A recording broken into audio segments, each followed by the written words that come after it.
sepintar-pintarnya menghandle bisnis, sepintar-pintarnya karir, wanita ini pastinya tempat pulang untuk anak-anaknya, untuk memberikan kehangatan. Iya, sekali. Ya walaupun kita memang nggak sempurna ya, waktunya masih terbagi-bagi, tapi seorang ibu atau seorang wanita pasti selalu memberikan yang terbaik buat keluarganya, buat tim-timnya.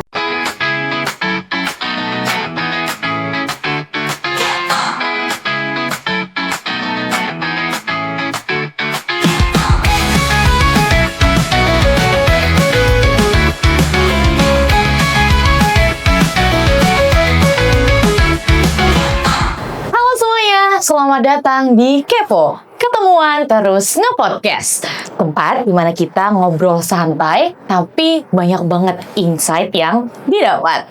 Hari ini spesial banget di peringatan Hari Kartini, tanggal 21 April, dimana kita nanti bakal bahas-bahas seputar inspirasi perempuan, women empowerment, sama salah satu guest star yang ini sih udah jadi gambaran Kartini masa kini. Boleh kita sambut bersama-sama Dr. Gigi Monica Ekadia. Halo. Selamat pagi, dokter. Pagi. Selamat pagi. Gimana kabarnya? Sehat. Sebelumnya kita minal aizin wal faizin dulu ya, dok. Minal aizin. Udah kayak sebulan yang lalu, tapi nggak apa-apa ya, dok ya. Gimana, dok? Hari ini kesibukannya belakangan ini?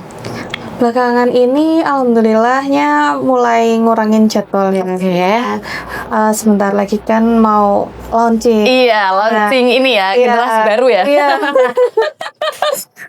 Berarti udah mau ngurangi jadwal-jadwal praktek gitu ya, dok ya. Berarti lebih ke di rumah gitu bersama dengan keluarga gitu ya. Sama tetap controlling di rumah. Oke, itu dia. Hari ini ya, Jakadera semuanya kita bakal bahas-bahas seputar kesehatan gigi, mitos dan fakta, dimana mungkin banyak banget orang yang, aduh aku takut banget ke dokter gigi ya, karena mungkin sakit atau gimana. Tenang, sebentar lagi kita akan mengetahui apa aja sih yang biasanya kamu takutin, tapi ternyata itu semua cuma mitos, mungkin fakta. Jakadera. Oke, langsung aja Dokter Monik.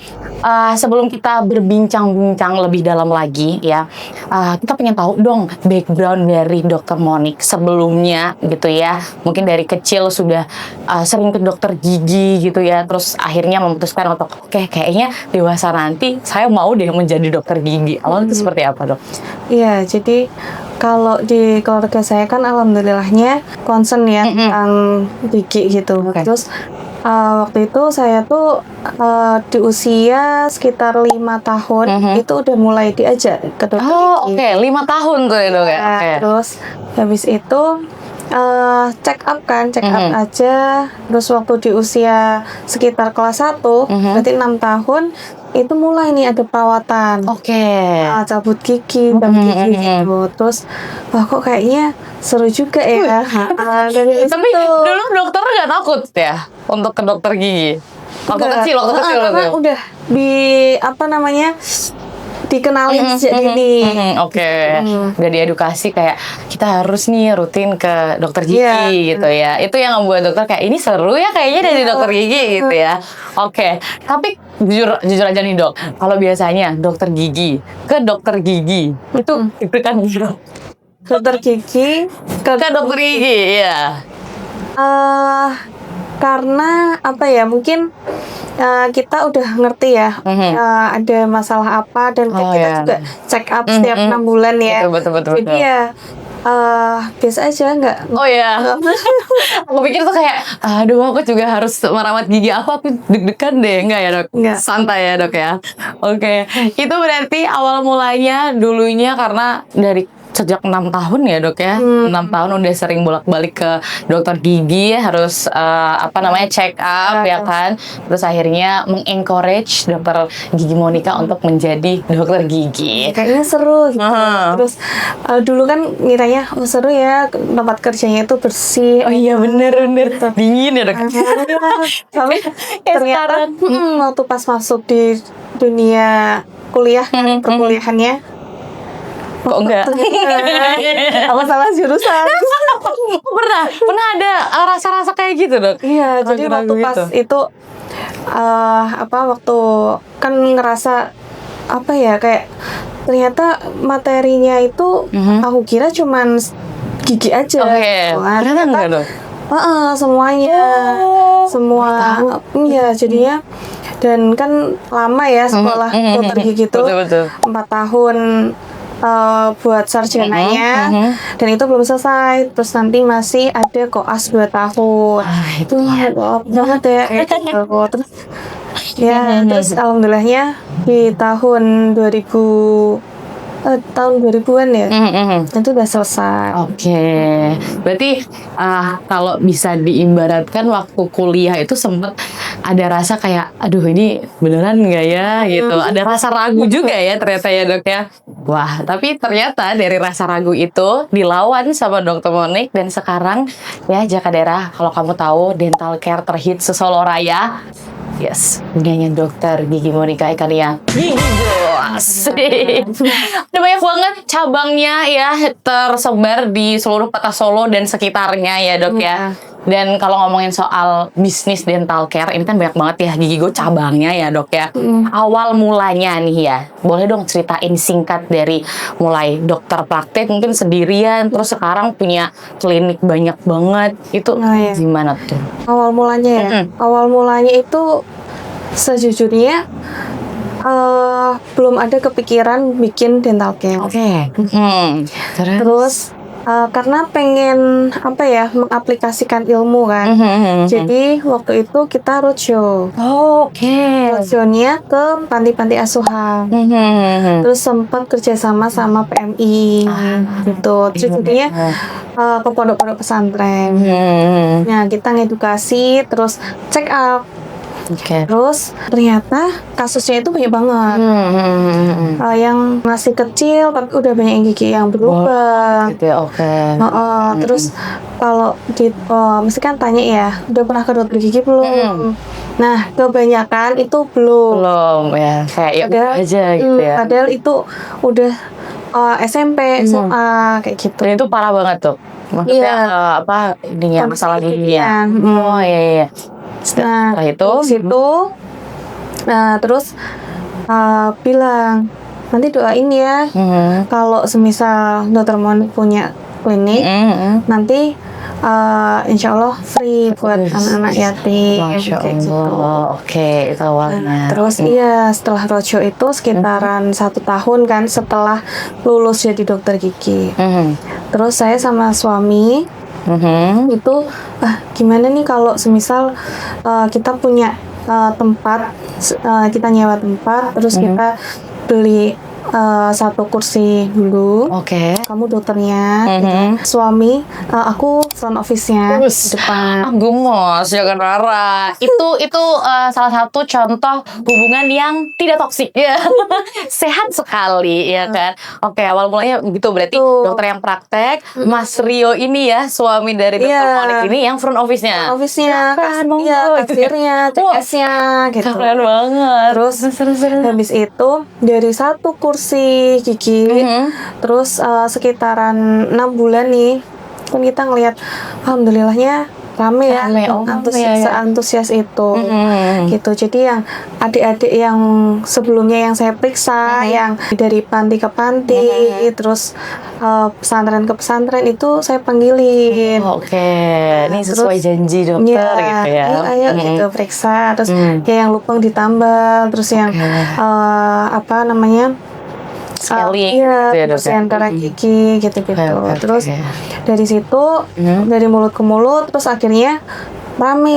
Alhamdulillah, dan 6 bulan terus kita pindah di tempat yang lumayan luas. Terus tambah 1 kursi lagi. Wow. Terus habis itu kita lihat kok ada banyak permintaan yang kok kalau harus ke cabang kita yang pertama kan Pabelan ya. Harus ke Pabelan kejauhan. Jauh banget ya. Kenapa nggak buka di sini? Terus Udah Bismillah, terus kita coba cari tempat lagi gitu. Oke. Lagi Sampai ada sekarang berapa dok kalau boleh tahu? sekarang alhamdulillah 11 Jaka Darah dan penonton sekalian dari itu awalnya di tahun berapa dok? Cabang pertama itu 2023. 2023. 3 tahun sudah ada 11 cabang ya. Dan itu semua Dokter Moni bersama dengan suami. Wah, hebat sekali ya. Ini salah satu contoh untuk muda-mudi ya. Kalau misalkan kamu bersama dengan kasih atau suami atau istri kamu, nah ini yang sehat-sehat aja.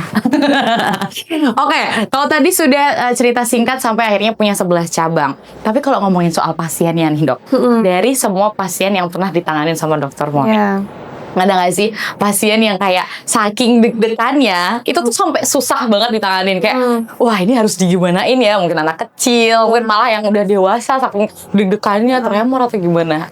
Cerita lucu ini ya pengalaman ya, dari pengalaman pribadi ini, pasien anak. Ya, anak. Jadi kalau pasien anak itu kan kita walaupun kondisinya capek, kita harus siap ngadepin. Ya bener. Karena mesti mereka kan kebanyakan first time ya dokter gigi. Jadi kita PR-nya ini bikin experience yang menyenangkan buat mereka. Nah waktu itu dia datang kondisinya giginya itu goyang, mau dicabut. Awalnya baik-baik aja nih, duduk di kursi, terus habis itu ditemenin sama mamahnya. Terus waktu dia mulai buka mulut, nah ini dia itu bilang, aku mau berdoa dulu dok. Lucu banget. Terus ya berdoa gitu. Terus dia berdoa, terus bener dok, aku mau sholawatan dulu. Jadi alasannya tuh banyak ya dok ya.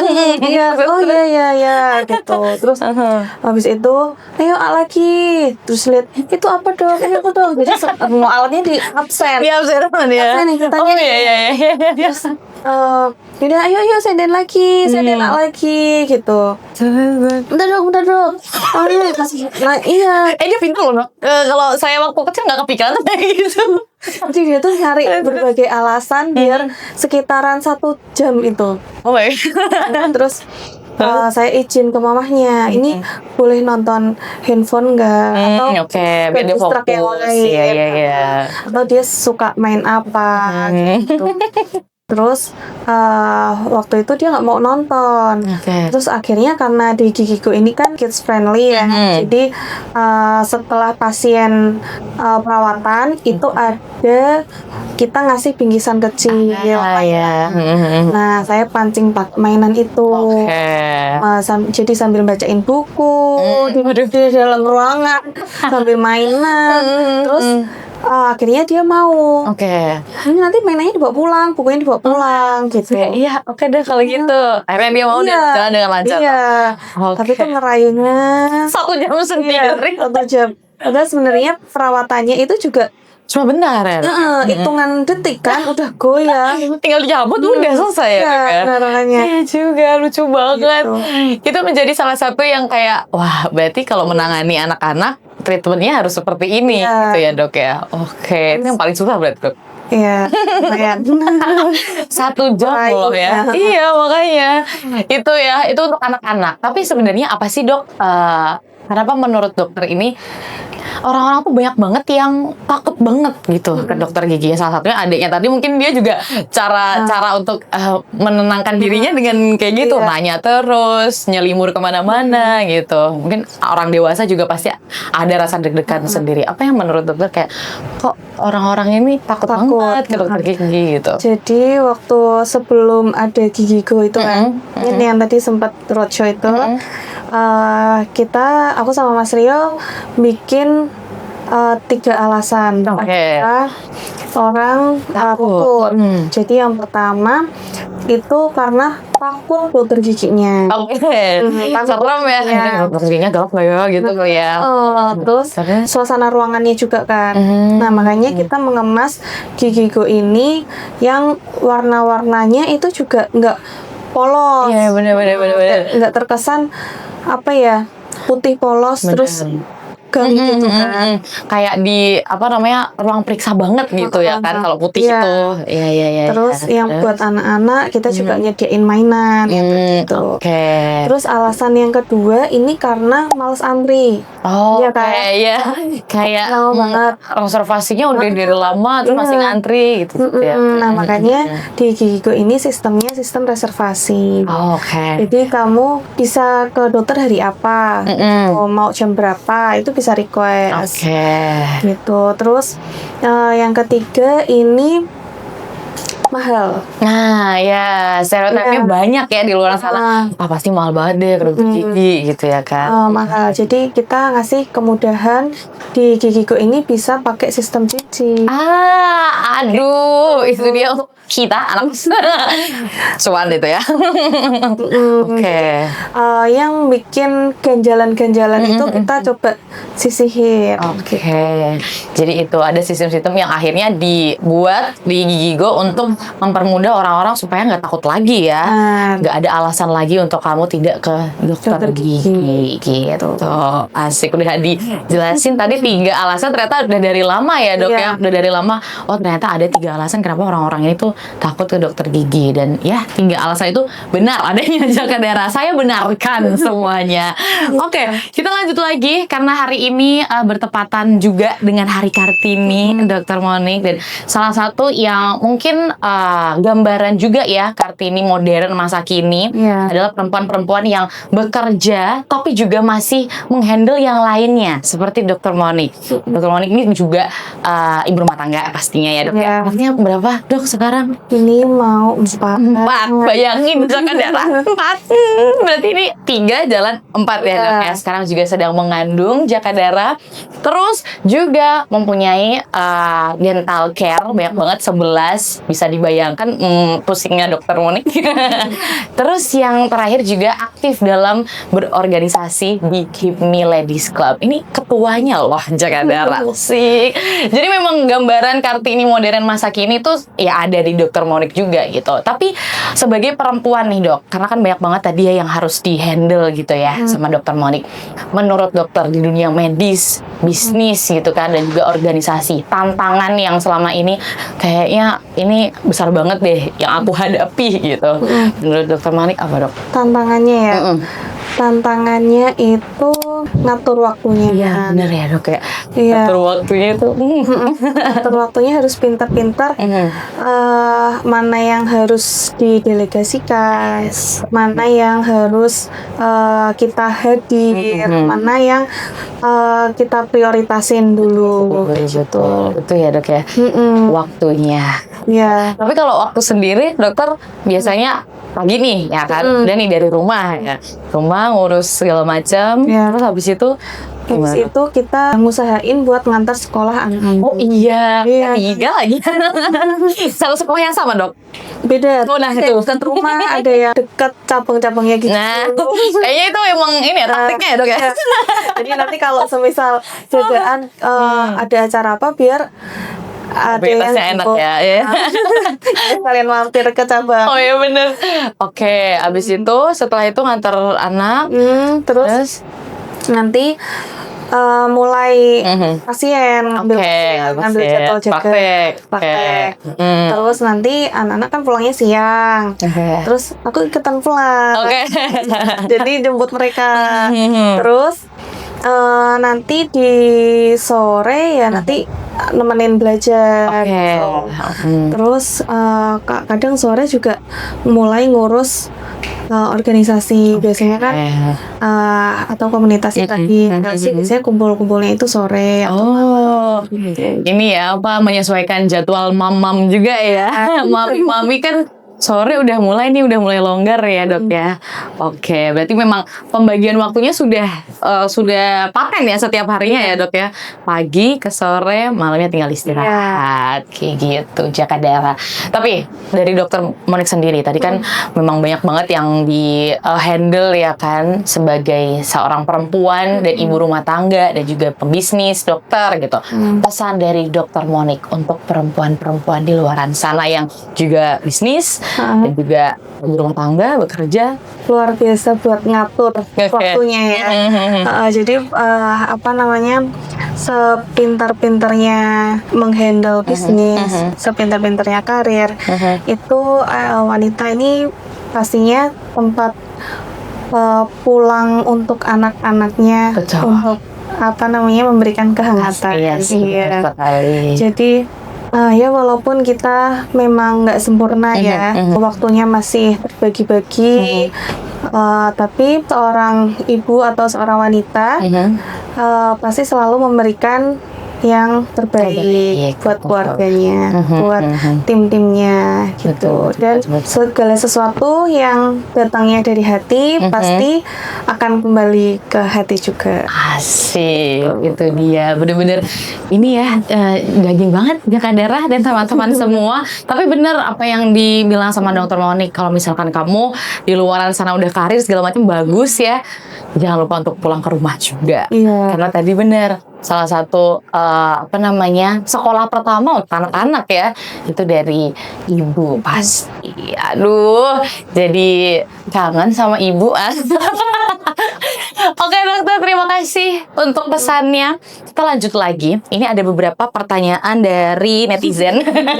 Trivia-trivia yang ada di sosial media ya kan. Stereotip mungkin di sosial media, di mana orang-orang sekarang itu banyak menggunakan veneer gitu ya dok ya. Terus misal kalau behel tuh behel-behel yang estetik gitu-gitu ya, atau untuk gaya. Tapi menurut dokter sendiri itu tuh oke atau ada sesuatu yang harus dibenarkan?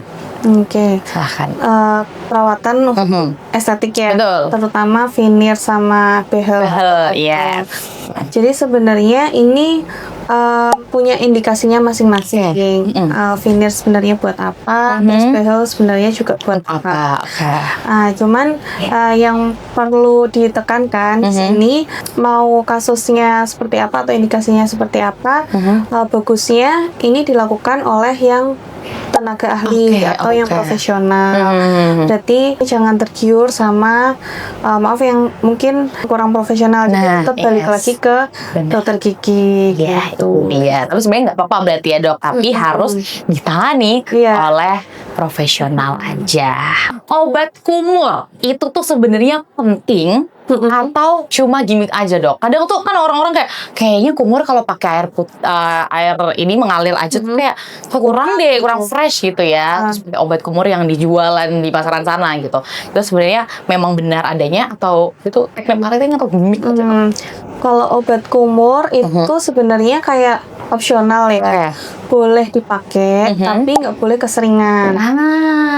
Yang terpenting itu cara gosok giginya. Gosok gigi sehari berapa? 2. Sehari 2 kali, pagi sama malam. Betul. Iya. Sebenarnya udah cukup. Jadi kalau misalkan si obat kumur ini itu tuh nggak apa-apa. Cuman kalau misalkan mau nggak apa-apa juga. Boleh nggak apa-apa. Nggak boleh sering-sering. Nggak boleh sering-sering. Misal kalau misalkan 2 kali sehari, 1 kali aja. Gitu. Tapi nyebabin serostomia atau kering.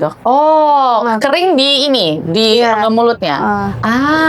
Jujur baru tahu tuh, daging banget ya Kak Dara. Karena kalau misalkan orang-orang apalagi yang kayak kita ya, kayak saya ini dokter, kalau ketemu orang kan kayak aduh harus fresh banget nih mulutnya, pakai obat kumur aja kali ya. Tuh, nggak boleh sering-sering ya. Gitu. Oke, lanjut lagi. Kita ada games nih dokter ya. Gamesnya ini mitos atau fakta. Penyebab sakit gigi pada anak adalah terlalu banyak mengkonsumsi gula atau coklat. Itu mitos atau fakta? Fakta. Iya. Benar.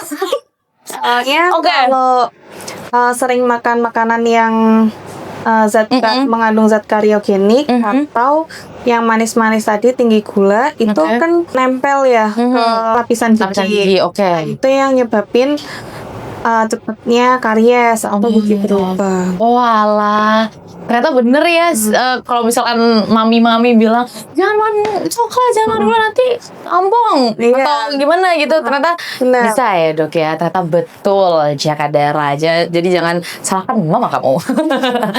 Sikat gigi yang benar adalah sebelum makan, bukan sesudah makan. Sesudah. Makan. Kalau sarapan ya. Iya, heeh. Makan. Terus kan tadi 2 kali nih, pagi sama malam sebelum tidur. Betul. Setelah sarapan sama yang malamnya sebelum tidur. Berarti setelah makan malam. Setelah makan. Berarti semuanya dua-duanya setelah makan ya, Dok ya. Jadi kalau misalkan kamu bangun, kamu jangan gosok gigi dulu, tapi makan dulu. Gitu kan, Dok? Ya kan? Makan dulu, habis itu mandi baru sikat gigi. Dan kalau malam juga sama. Intinya sikat gigi terus habis itu baru bobo. Gitu ya, Dok ya. Oke. Ternyata aku salah sama ini. Nah, ini untuk Gen Z dan anak-anak nongkrong. Kebanyakan minum kopi bikin gigi kuning. Mitos atau fakta, Dok? Fakta. Iya. Jadi kopi nggak cuma kopi, kopi sama teh. Oh ya. Mungkin warna giginya itu bisa berubah. Bisa berubah, benar. Jadi kalau saran dari dokter gigi nih, Dokter Moni, ngopi itu harusnya berapa kali seminggu, Dok? Menjaga gigi ya, ini konsepnya di kesehatan gigi dan juga perubahan warna itu tadi. Iya, kalau itu intinya nggak boleh sering-sering. Nggak boleh sering-sering ya. Oke. Kalaupun mau minum kopi langsung ditelan. Nggak ngelewatin sih. Gimana ya caranya? Scaling gigi itu bikin gigi tipis. Mitos atau fakta? Mitos. Mitos. Oke. Karena kalau scaling ini kan dia bersihin karang gigi. Jadi bukan mengikis gigi. Mengikis gigi. Oh iya benar. Jadi dia scaling itu alatnya ada scaler. Namanya scaler. Nah, scaler ini dia putar. Nah itu tuh getarannya tuh kayak ngerasanya ngikis gigi gitu loh, Dok. Kalau misalnya apa ini giginya dikikis ya? Itu mikirnya kan kayak gitu. Ternyata bukan ya, Dok ya? Bukan. Itu ngerontokin karang giginya. Terus nanti kan getar terus keluar air. Betul. Nah, terus itu yang biasanya bikin agak ngilu. Nah, iya, betul. Biasanya kalau scaling itu makanya berhenti dulu berapa detik untuk kumur-kumur ya kan. Iya, itu dia. Ini mungkin agak krusial untuk beberapa orang ya, terutama saya. Semakin keras menyikat gigi itu semakin bersih. Mitos atau fakta, Dok? Mitos ya. Ternyata itu salah ya. Langsung dipraktekkan oleh Dokter Moni ini. Gosok gigi yang bersih. Itu tergantung sama cara nyikat. Cara nyikatnya, cara nyikatnya. Jadi tiap gigi kan ini beda-beda ya. Ukurannya. Sama penempatannya. Betul. Nah, yang pertama kita butuh apa? Betul. Sikat gigi. Sikat gigi dong. Betul. Sikat gigi. Jadi kita pilih sikat gigi yang kepalanya kecil. Bulunya halus. Nah, fungsinya biar bisa jangkau sampai belakang. Terus yang depan ini dari gusi ke gigi. Jadi diarahinnya ke bawah. Kalau yang atas ya, terus yang bawah berarti diarahinnya ke atas. Berarti yang bentuk bulat itu salah ya, Dok ya? Nah, ada lagi. Ada lagi. Terus samping nih, samping kita bulat-bulat. Bulat-bulat, ini juga sama. Kanan kiri atas bawah sama. Terus harus buka mulut lagi kan. Terus yang sebelah sini di maju mundur. Terus atas juga jangan lupa. Nah, yang sering terlewat itu yang bagian dalam sini. Iya, benar. Kan? Soalnya aksesnya juga agak susah kan. Iya, agak. Jadi ini gerakannya mencongkel gini. Yang atas juga sama. Alright. Tapi untuk lidah itu sebenarnya juga perlu nggak, Dok? Iya, perlu. Soalnya lidah kan juga tempat bakteri ya. Benar. Sikat juga. Dan sikatnya juga pakai sikat gigi biasa nggak apa-apa ya, Dok ya?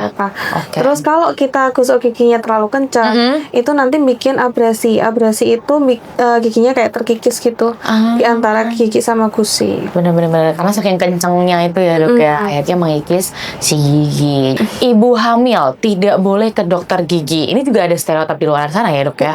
Gimana tuh, Dok? Kalau hamil ini kan ada perubahan hormon ya. Biasanya itu gusinya ini bengkak. Nah, tapi itu emang wajar, nggak apa-apa. Terus yang aman buat perawatan itu nanti di trimester 2. Oke, trimester 2 baru boleh ke dokter gigi. Sekitar berarti sekitar 3 bulan sampai 6 bulan. Ini aman. Oh, oke. Karena kalau di trimester 1 sama trimester 3 ini bisa memacu adanya kontraksi. Baru tahu.